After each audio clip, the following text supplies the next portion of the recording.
कुठलीही चर्चा झालेली नाही आणि शेवट चर्चा झाल्यानंतरच निर्णय होईल। महाविकास आघाडीच्या बैठकीमध्ये चर्चा करू आणि निर्णय घेऊ, पण अद्याप तरी या संदर्भात कुठलाही प्रस्ताव सत्ताधाऱ्याकडून किंवा सिटिंग आमदाराच्या पक्षाकडून आलेला नाही।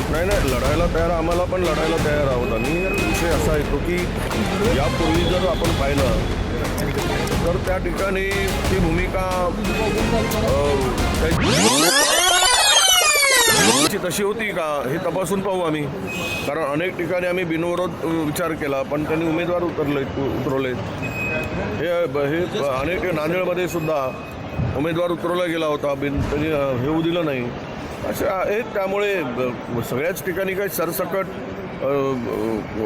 अशा बिनविरोध झाल्याचं काही यापूर्वी त्याला निर्णय झाल्याची मला माहिती नाही। काय हे तर आता सरसकट काय त्यांना SCचं काही संबंध देणं घेणं नाही, STचं देणं घेणं नाही।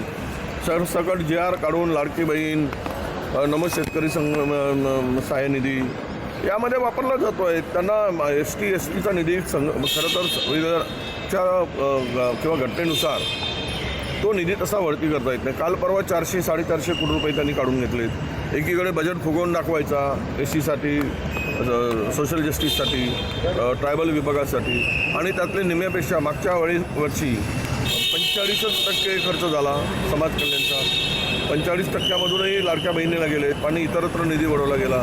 म्हणजे त्या घटकाला, कॅटेगरीला काहीच पैसे मिळाले नाही। ट्रायबलमध्ये तर केवळ 38%च निधी खर्च झाला मागच्या वर्षी।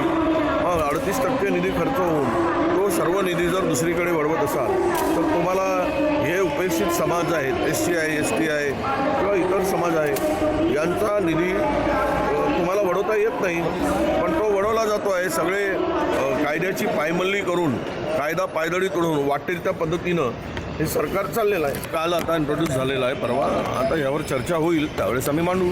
आज नक्कीच बोलणार या कायद्याची काय गरज आहे, काही विषारी मंत्री पोचले जात आहेत ते सरसकट सगळे काय, म्हणजे त्यांना जे शपथ घेत आहेत ती शपथसुद्धा आपण घेतली, ती काय त्यातले वाक्याचा शब्दाचा अर्थ तरी यांना कळतो का आपण पाहतोय। त्यामुळं हे कायदे आणून